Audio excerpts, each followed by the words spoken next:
नमस्कार विद्यार्थी मित्रांनो, सूरज ऑफिशियल मॅथ या युट्यूब चॅनलमध्ये तुम्हा सर्वांचं स्वागत आहे.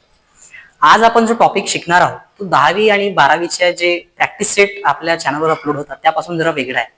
आज आपण 10वी किंवा 12वीचा अभ्यासक्रम कंप्लीट न करता स्पर्धा परीक्षेच्या उद्देशानं गणित ज्या प्रकारे महत्वाचं आहे ती सर्व टॉपिक आपण कव्हर करणार आहोत. तर आजपासून आपण एक नवीन सिरीज लॉन्च करतो जिथं आपण कॉम्पिटेटिव्ह एक्झाम म्हणजे स्पर्धा परीक्षेसाठी महत्वाचं असं गणित शिकून घेणार आहोत. तुम्हाला माहितीच असेल गणितामध्ये खूप सारे टॉपिक्स असतात आणि स्पर्धा परीक्षेमध्ये जवळजवळ 17-18 टॉपिक्स असतात, ज्यामध्ये पहिलं टॉपिक आहे संख्या व संख्यांचे प्रकार. आज आपण त्या टॉपिक पासून सुरुवात करतोय. आज आपण त्याचं वर्गीकरण बघूया.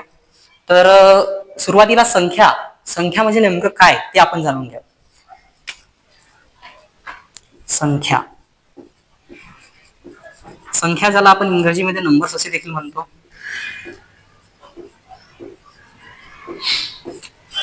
तर पहा, गणितामध्ये खूप साऱ्या क्रिया असतात जिथं आपण बेरीज, वजाबाकी, भागाकार, गुणाकार अशा प्रकारच्या क्रिया करत असतो. पण त्या सर्व क्रिया करण्यासाठी महत्वाची गोष्ट म्हणजे नंबर्स, संख्या. आपण एक शून्यापासून सुरुवात करू. 1 0 1 2 3 4 5 ते इन्फिनिटी हे सगळे नंबर्स आहेत. त्याचबरोबर 3/4, त्याचबरोबर पाय, त्याचबरोबर ई ह्या सगळ्या नंबर्स आहेत. हे संख्येच्या वेगवेगळ्या प्रकारामध्ये म्हणत असतात.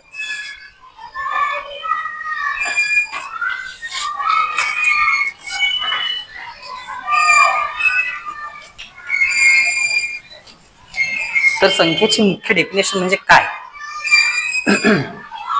तर संख्या नेमकं याची डेफिनेशन काय? तर एखाद्या वस्तूचा प्रमाण दर्शवण्यासाठी वापरण्यात येणारे चिन्ह म्हणजे संख्या. The symbols used to represent the quantity of a thing is known as numbers. संख्या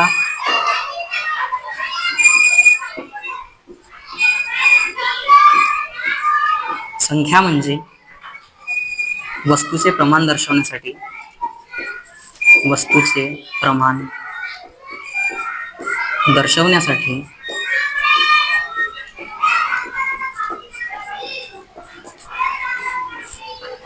वापरण्यात येणारे चिन्ह.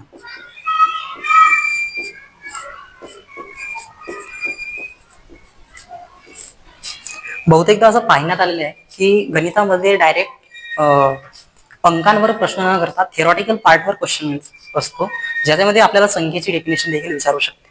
तर संख्या म्हणजे वस्तूचे प्रमाण दर्शवण्यासाठी वापरण्यात येणारे चिन्ह.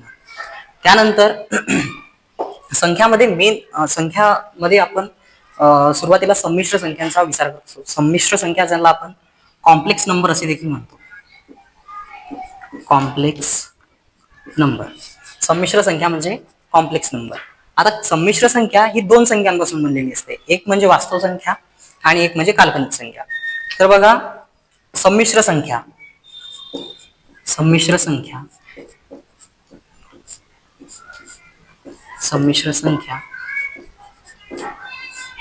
जिला आपण complex number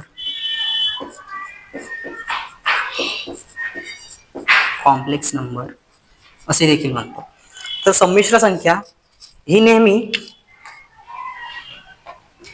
x plus iota y या फॉर्म मध्ये असते.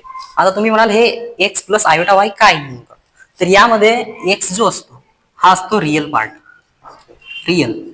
रिअल पार्ट म्हणजे वास्तव भाग, जे आपण इथे बघितलं. संमिश्र संख्या ही दोन संख्यांपासून बनलेली असते, एक वास्तव संख्या आणि काल्पनिक संख्या. तर x जो असतो हा रिअल पार्ट असतो आणि हा जो आयोटा असतो, आयोटा हा काल्पनिक भाग असतो. ज्याला आपण इमॅजिनरी असे देखील म्हणतो. इमॅजिनरी नंबर असे देखील म्हणतो. तर गणितामध्ये आपण काल्पनिक संख्येचा अभ्यास करत नसतो, स्पेशली स्पर्धा परीक्षेमध्ये तर नाही करत असतो. त्यामध्ये सर्वदा आपण वास्तव संख्यांचा अभ्यास करत असतो. तर आपण वळूया वास्तव संख्यांकडे. तर आता आपण बघूया वास्तव संख्या म्हणजे नेमकं काय. तर वास्तव संख्येला आपण इंग्रजीमध्ये रिअल नंबर असे म्हणत असतो. वास्तव संख्या जिला आपण रिअल नंबर म्हणून संबोधत असतो. तर रिअल नंबर म्हणजे नेमकं काय? तर गणितामध्ये तुम्ही शिकत असताना नंबर लाईन नक्की ऐकलेली असेल. नंबर लाईन मध्ये काय असतं? ही बघा, ही झाली नंबर लाईन. इथे मिड मध्ये 0, त्यानंतर इकडे राईट हँड साईडला पॉझिटिव्ह नंबर्स असतात 2 अप टू इन्फिनिटी, आणि लेफ्ट हँड साईडला निगेटिव्ह नंबर्स असतात -2 अप टू इन्फिनिटी. तर या नंबर लाईनवर जेवढ्याही संख्या आपल्याला दर्शवता येतात त्या सर्व वास्तव संख्यांमध्ये इन्क्लूड असतात. आता तुम्हाला इथे 1 and 2 दिसत आहे, पण 1 and 2 च्या नंतर जेवढ्याही संख्या येत असतात त्या सर्व संख्या आपण वास्तव संख्या म्हणून संबोधित असतो.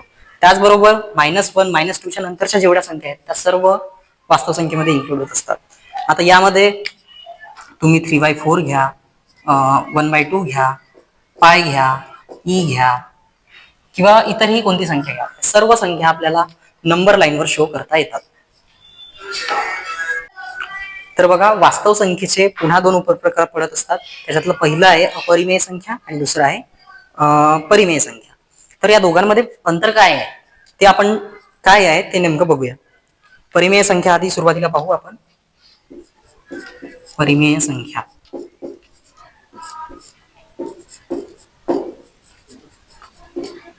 जिला आपण रॅशनल नंबर असे देखील म्हणतो.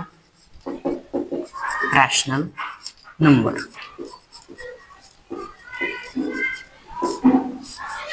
तर रॅशनल नंबर म्हणजे नेमकं काय, परिमेय संख्या म्हणजे नेमकं काय? तर अशा संख्या ज्या p/q या स्वरूपात असतात, आणि जिथे p/q मधला p आणि q हे इंटिजर्स असतात. इंटिजर्स म्हणजे पूर्णांक.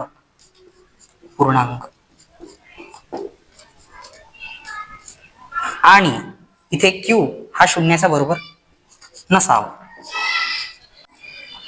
यानंतर दुसरा प्रकार आहे अपरिमेय संख्या, जिला आपण इरॅशनल नंबर असे देखील म्हणतो. तर अपरिमेय संख्या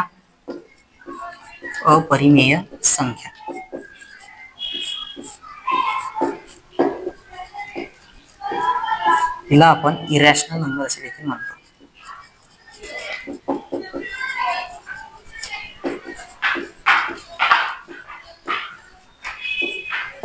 तर आता पाहिल्याप्रमाणे रॅशनल नंबर ह्या p/q च्या फॉर्मॅटमध्ये असतात, पण अपरिमेय संख्या ह्या p/q च्या फॉर्मॅटमध्ये नसतात. Irrational number is not equal to p/q. p/q च्या फॉर्मॅटमध्ये यांना आपण रिप्रेझेंट करत नसतो. त्या असतात अपरिमेय संख्या. त्यानंतर परिमेय संख्यांचे पुन्हा 2 प्रकार पडतात.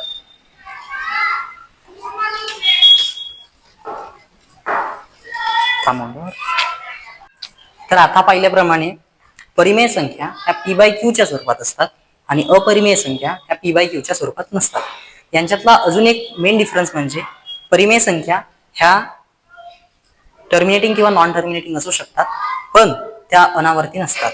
म्हणजे काय ते मी सांगतो. अपरिमेय आणि इकडे बाजूला आपण लिहूया परिमेय.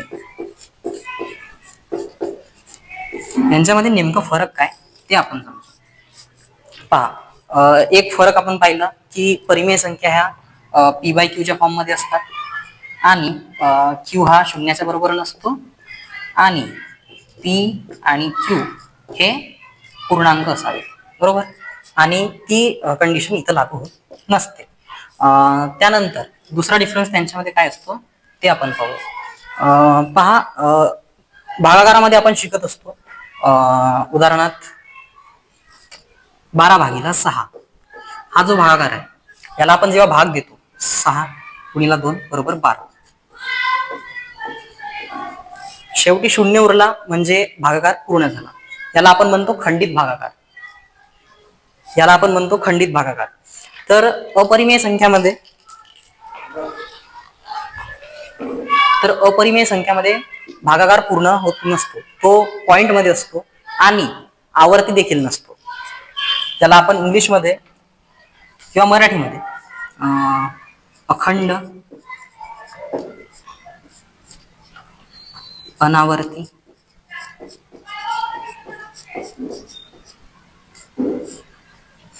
या संख्या अखंड आणि अनावर्ती असतात. तर ह्या संख्या अखंड किंवा खंडित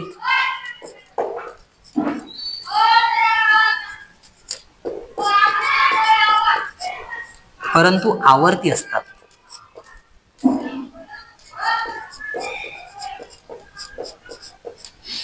आवर्त असतात.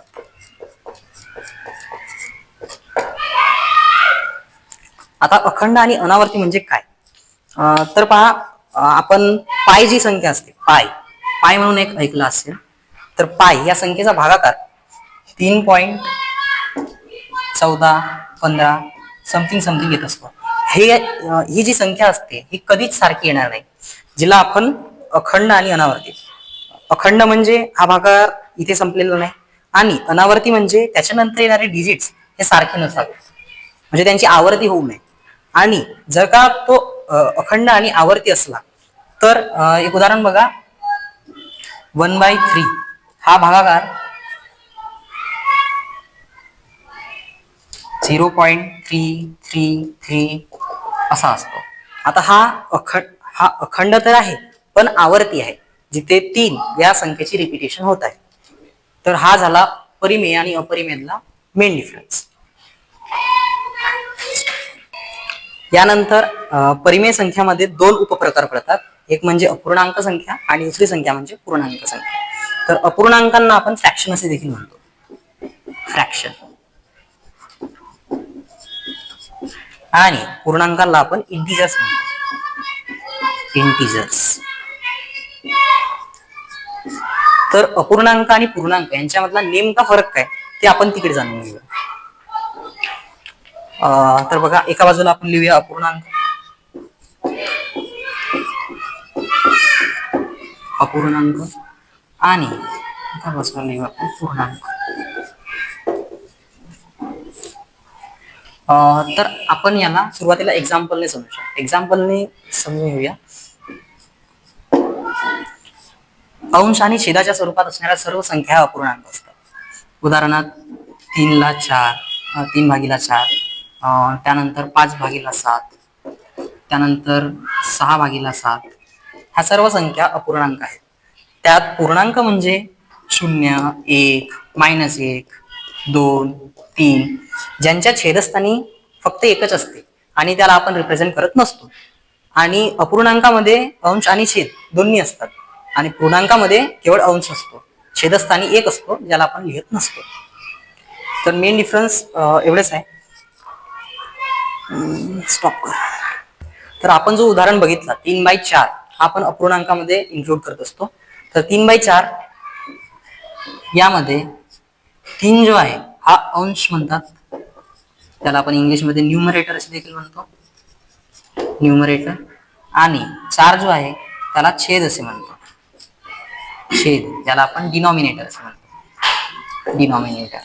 आणि पूर्णांकामध्ये असणाऱ्या सर्व संख्यांचा छेद हा 1 असतो.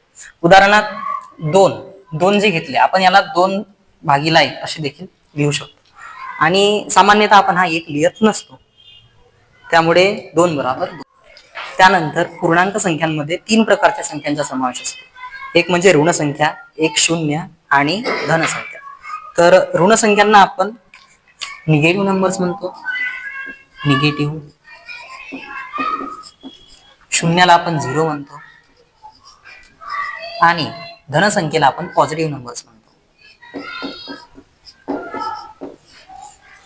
तर ऋण, शून्य आणि धन हे काय आहेत हे आपण जाणून घेऊ. ऋण, शून्य आणि धन.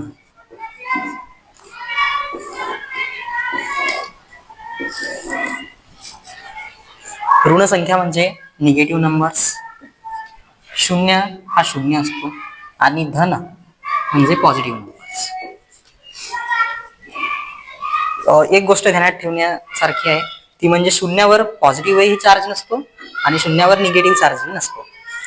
त्यानंतर तर ऋण संख्यांच्या उदाहरणामध्ये येतात -1, -2, -3, ते इन्फिनिटी पर्यंत. आणि धनसंख्यांमध्ये येतात 1, 2, 3 ते इन्फिनिटी पर्यंत. तर बघा, ऋणसंख्यांमध्ये सर्वात मोठी ऋणसंख्या म्हणजे -1 ही ऋणसंख्यांमध्ये सर्वात मोठी ऋणसंख्या आहे. आणि सर्वात लहान ऋणसंख्या आपल्याला सांगता येत नसते, ती इन्फायनाईट असते.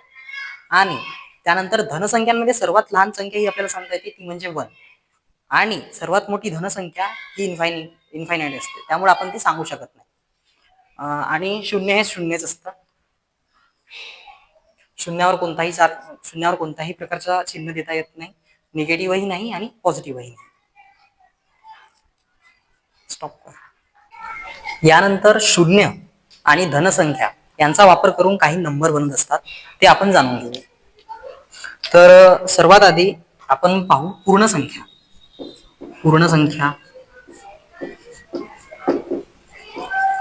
त्यानंतर दुसरी संख्या आहे नैसर्गिक संख्या.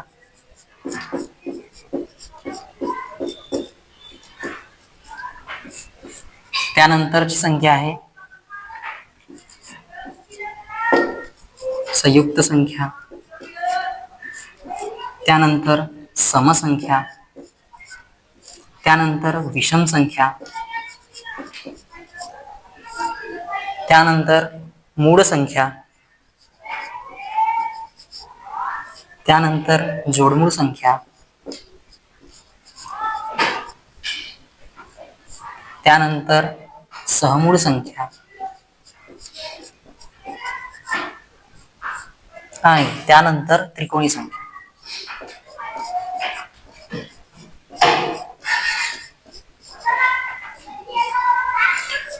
कोणत्याही स्पर्धा परीक्षेमध्ये बहुतेक प्रश्न हे या संख्यांवर येत असतात, पण आपल्याला थेरॉटिकल पार्ट माहिती असायला पाहिजे. जर एखादा प्रश्न या पार्टवर आला ते देखील आपल्याला माहिती असायला पाहिजे.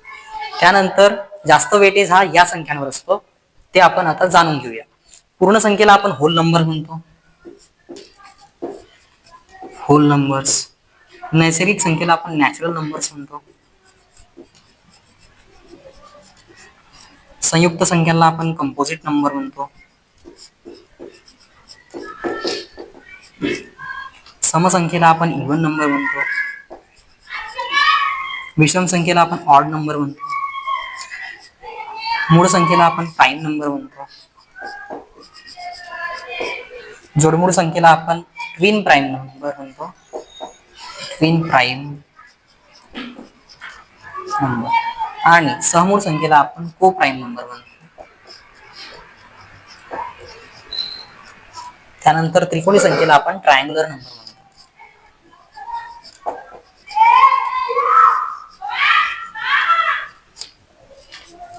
तर पूर्ण संख्या म्हणजे नेमकं काय?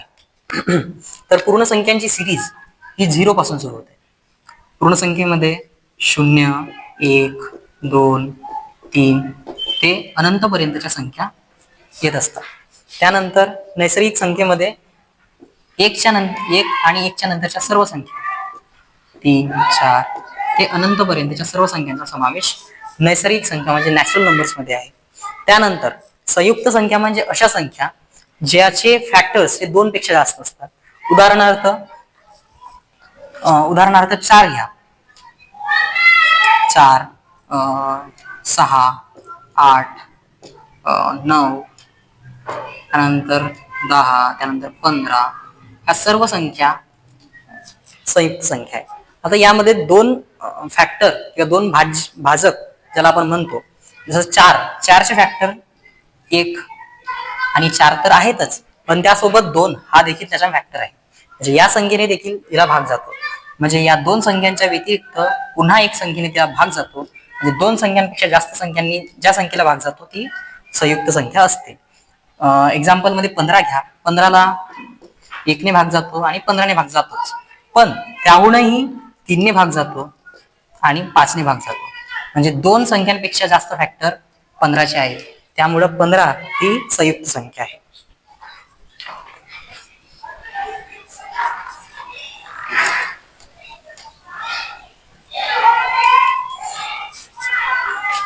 अर्थातच ज्या संख्येला 2 संख्यांपेक्षा जास्त, तर समसंख्येचे आपण उदाहरण पाहूया.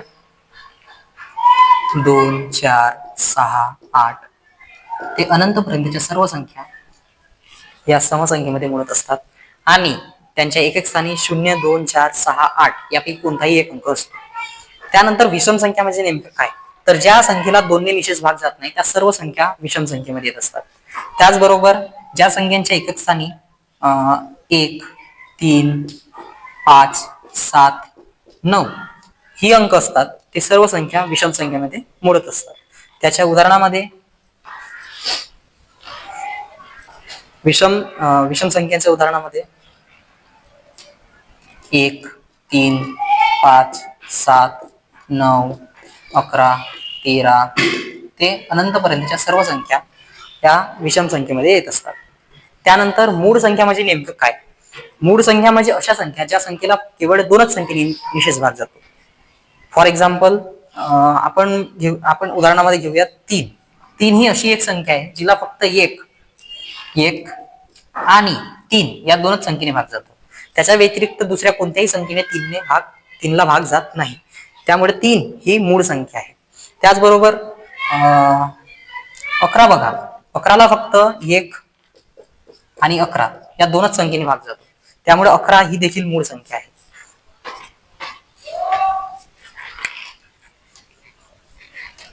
तर मूळ संख्येचे आपण उदाहरण पाहूया. तर मूळ संख्येच्या उदाहरणामध्ये 2 3 5 7 11 13 9 ही मूळ संख्येमध्ये येत नाही, कारण 9चे फॅक्टर 1 आणि 9 तर आहेतच, पण त्याचबरोबर 3 ही देखील 9ला भागत असते. त्यामुळे 9 ही संख्या मूळ संख्येमध्ये मोडत नाही. सर्व संख्या ह्या मूळ संख्यामध्ये येतात. जोडमूळ संख्या म्हणजे अशा मूळ संख्यांच्या जोड्या ज्यांच्यामध्ये 2चा फरक असतो.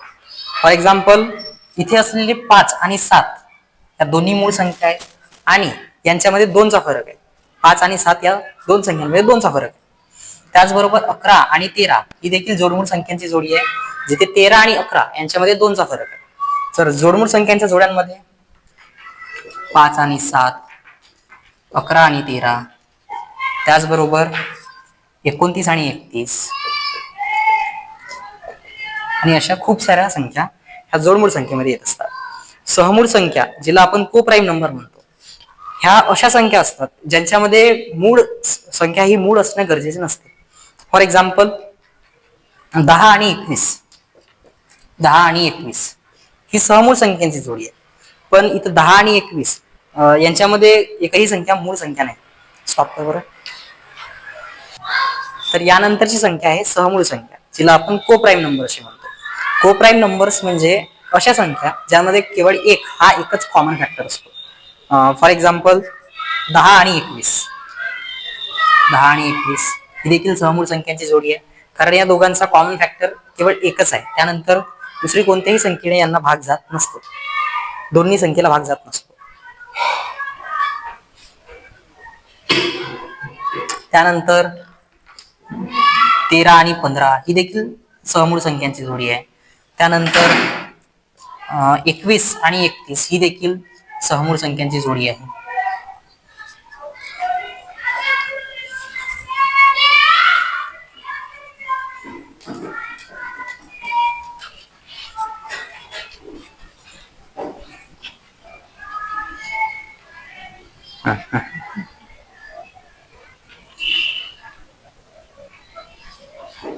कोणत्या संख्या लिहिली होत्या?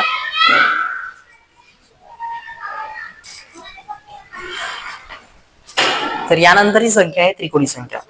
तर नेमकं त्रिकोणी संख्या म्हणजे काय, तर क्रमांक 2 नैसर्गिक संख्यांच्या निमपटीस त्रिकोणी संख्या असे म्हणतात. क्रमांक 2 नैसर्गिक संख्यांच्या निमपटीस त्रिकोणी संख्या असे म्हणतात. ते आपण उदाहरणाद्वारे बघूया. जसे क्रमांक 2 नैसर्गिक संख्या आपण पकडू 2 आणि 3 ह्या क्रमांक 2 नैसर्गिक संख्या आहेत. यांच्या गुणाकाराच्या निमपटीस त्रिकोणी संख्या असे म्हणतात. यांच्या गुणाकाराच्या निमपटीस बरोबर 3 ही जी आहे ही त्रिकोणी संख्या आहे. त्याचबरोबर 1 गुणिला 2 ह्या क्रमांक 2 नैसर्गिक संख्या यांच्या निमपटीस त्रिकोणी संख्या म्हणतात. बोलले बरं एक. तर आज आपण जे काही शिकलो ते 2 मिनिटात रिकॅप करण्याचा प्रयत्न करूया. तर संख्या म्हणजे आपण समजलो की संख्या हे चिन्ह असतात. एखाद्या वस्तूचे प्रमाण दर्शवण्यासाठी वापरण्यात येणारे चिन्ह म्हणजे संख्या. आणि संख्यांमध्ये आपण संमिश्र संख्या यांचा अभ्यास करत असतो. संमिश्र संख्या ह्या एक्स प्लस आयोटा वाय या फॉर्म मध्ये असतात, जिथे आयोटा वाय हा काल्पनिक भाग असतो तर एक्स हा वास्तविक भाग असतो. त्यानंतर वास्तविक संख्या म्हणजे वास्तव संख्या यांचे आपण 2 प्रकार पाहिले, अपरिमेय संख्या आणि परिमेय संख्या. परिमेय आणि अपरिमेय या 2 संख्यांमध्ये फरक असा की परिमेय संख्या ह्या p/q फॉर्म मध्ये असतात, तर ह्या p/q फॉर्म मध्ये नसतात. आणि यांचा जो भागाकार असतो हा अखंड किंवा खंडित, आणि यांचा जो भागाकार असतो हा नेहमी अखंड आणि अनावर्ती असतो. आणि यांचा भागाकार हा खंडित आवर्ती किंवा अखंडित आवर्ती असू शकतो. त्यानंतर परिमेय संख्या यांचे आपण 2 उपप्रकार पाहिले, अपूर्णांक आणि पूर्णांक. अपूर्णांकाला आपण फ्रॅक्शन म्हणतो, पूर्णांकाला आपण इंटिजर्स म्हणतो. अपूर्णांक आणि पूर्णांकामध्ये फरक असं सांगितलं की अपूर्णांक हे अंश आणि छेद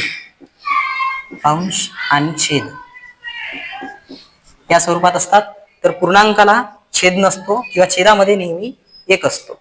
त्यानंतर पूर्णांक संख्येमध्ये 3 प्रकारच्या संख्यांचा समावेश आपण पाहिलं, ते म्हणजे ऋण संख्या, शून्य आणि धनसंख्या. ऋण संख्यामध्ये आपण पाहिलं -1, -2 आणि यासारख्या बऱ्याच संख्यांचा समावेश होतो. तर पॉझिटिव्ह नंबर्स मध्ये आपण पाहिलं 1, 2, 3 आणि यासारख्या बऱ्याच संख्यांचा समावेश होतो. शून्यामध्ये फक्त शून्याचा समावेश होतो. त्यानंतर आपण पाहिलं शून्य आणि धन या 2 संख्यांचा वापर करून परत या संख्या तयार होत असतात, जिथं आपण पूर्ण संख्या ज्यांना होल नंबर्स असे म्हणतात ती पाहिली.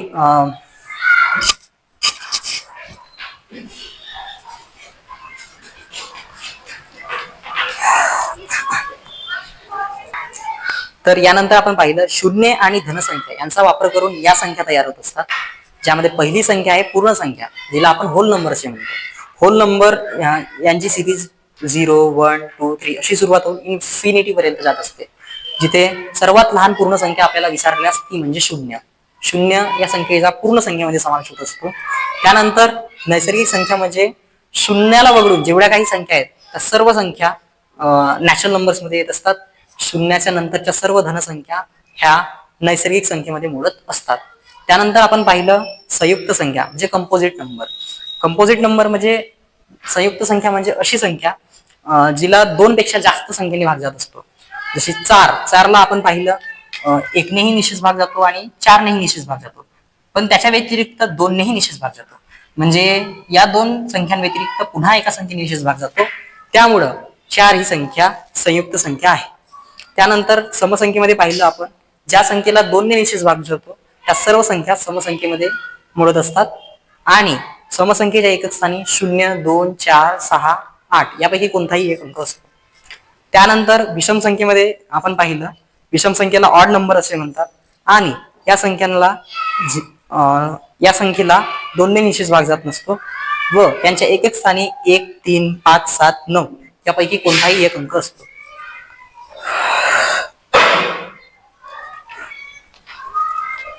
त्यानंतरची संख्या आहे मूळ संख्या. मूळ संख्येला आपण प्राईम नंबर असे म्हणतो. प्राईम नंबर म्हणजे अशा संख्या ज्या संख्येला फक्त एक संख्या आणि त्यानंतर त्याच संख्येने भाग जात असतो. म्हणजे इथून कट करायचो, मूळ संख्येचा सांगत होतो ना, मूळ संख्येचा तो कट करायचो. यानंतरची संख्या आहे मूळ संख्या. मूळ संख्या म्हणजे अशी संख्या जिला फक्त त्याच संख्येने व 1 ने या 2च संख्येने भाग जातो. उदाहरणार्थ 2 या संख्येला केवळ 1 आणि 2 या 2च संख्येने भाग जातो. 3ला 1 आणि 3 या 2च संख्येने भाग जातो. 13ला 1 आणि 13 या 2च संख्येने भाग जातो. त्यामुळे मूळ संख्येमध्ये या सर्व संख्या मोडत असतात. त्यानंतर जोडमूळ संख्या ट्विन प्राईम नंबर्स. जोडमूळ संख्या म्हणजे अशा मूळ संख्या ज्यांमध्ये 2चा फरक असतो. फॉर एक्झाम्पल 5 आणि 7 ह्या मूळ संख्या आहेत आणि यांमध्ये 2चा फरक आहे. 5 आणि 7 यांमध्ये 2चा फरक आहे. 11 आणि 13 यांमध्ये 2चा फरक आहे. 31 आणि 29 यामध्ये 2चा फरक आहे. त्यामुळं या सर्व जोडमूळ संख्या आहेत. जोडमूळ संख्या म्हणजे अशा मूळ संख्या ज्यांमध्ये 2चा फरक असतो. त्यानंतर सहमूळ संख्या. सहमूळ संख्या म्हणजे अशा संख्या ज्यामध्ये फक्त एक हा एकच कॉमन फॅक्टर असतो. एक्झाम्पल मध्ये आपण पाहिलं 10 आणि 21. तर संख्या व संख्यांचे प्रकार या टॉपिकचा नेक्स्ट पार्ट आपण पुढच्या लेक्चरमध्ये कव्हर करूया.